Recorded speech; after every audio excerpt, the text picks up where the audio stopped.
So Al Gore just made a speech, and I want to share it with you all because it's really done a great service to all of us in our struggle to understand Trump, to come to terms with what's happening, and to really bring ourselves into the reality of where we are now. You see, there's an issue at the heart of a critique of Donald Trump and this administration, which is a comparison to Nazi Germany. Now, that comparison is made a lot, but it also understandably makes a lot of people uncomfortable because fundamentally that was a unique time in history and a unique evil, and the people who experienced that have every right to say that there is no parallel to it. So it's a difficult comparison to make, and there are issues with it. But Al Gore helps us with this in his powerful, impassioned speech.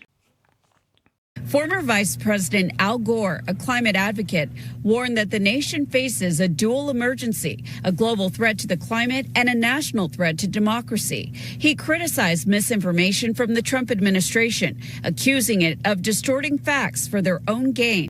We've already seen, by the way, how populist authoritarian leaders have used migrants as scapegoats and have fanned the fires of xenophobia to fuel their own rise to power. And power seeking is what this is all about.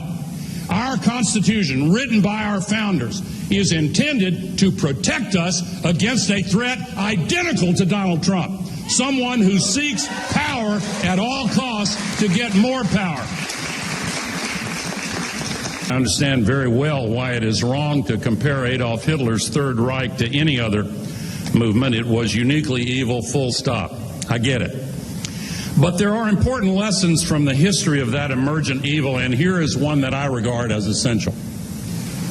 In the immediate aftermath of World War II, a small group of philosophers who had escaped Hitler's murderous regime returned to Germany and performed a kind of moral autopsy on the Third Reich.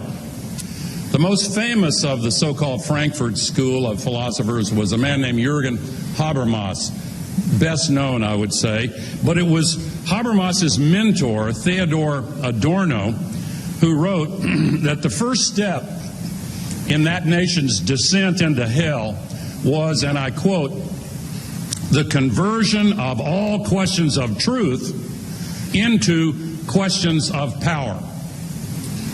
He described how the Nazis, and I quote again, attacked the very heart of the distinction between true and false, end quote. The Trump administration is insisting on trying to create their own preferred version of reality. They say Ukraine attacked Russia instead of the other way around, and expect us to believe it. At home, they attack heroes who have defended our nation in war and against cyber attacks as traitors. What he addresses is one specific similarity, which lies at the root of both. The notion that in order to create the kind of regime that we're talking about, a fundamental common pathway has to be the attempt to toxify truth. And that includes the conversion of all questions of truth into questions of power. In other words, it's not really a question of what is true anymore, it's a question of who has more power. So I am telling you what the truth is now, and you have to believe me because I have more power. So it's not a question of what is actually true and what is not true, it's a question of who has more power. And I demonstrate my power by dictating to you what the truth is. That's exactly the roots of what then grew up into Nazi Germany, and it's also the same root that we are seeing in the Trump administration. And you see an example of that around the cabinet table with all of his fawning, sycophantic secretaries. All the cabinet officials sat around the table, completely beholden to him and adhering to every version of truth that he issues forth. Even if the version of truth that he is describing today is the exact opposite of the truth that he described yesterday. Whatever it is, that's what they must follow. So they have given up their mastery of, acknowledgement of truth in exchange for basking in his power. It's not about what's actually true anymore. It's about who has more power, and that's exactly how they see it. So look at his inner circle. They have given up any sense, any desire to know the truth. All they want to know is, okay, saying this is what gets me the power. So all questions of truth become questions of power. So beautifully articulated there in that quote recited by Al Gore, and that is clearly the common ground. Whatever the ideology is in the end, that is the first common seed from which it all grows. Clearly, that is the exact behavior that Trump and his administration are displaying right now, trying to convince us that what is untrue is actually true, trying to convince us that Ukraine was the one who started the war with Russia when Russia invaded it, trying to convince us that the Supreme Court said the opposite of what it actually said. I'm sure many of you will have been shocked like I was to have heard what Stephen Miller stood in the Oval Office and said about the Supreme Court judgment. He pretended it said the exact opposite of what it actually said. That issue was raised to the Supreme Court, and the Supreme Court said the district court order was unlawful and its main components were reversed 9-0 unanimously, stating clearly that neither Secretary of State nor the President could be compelled by anybody to forcibly retrieve a citizen of El Salvador from El Salvador. So he's actually standing there telling us that the Supreme Court ruled that neither the President or the Secretary of State should bring back Calma Abrego Garcia from El Salvador back to the States. He's actually saying that's what they ruled, when actually they ruled the exact opposite of that. They said that the administration had a responsibility to facilitate his return to the United States. And there he is standing in the Oval Office telling us that the Supreme Court said the opposite.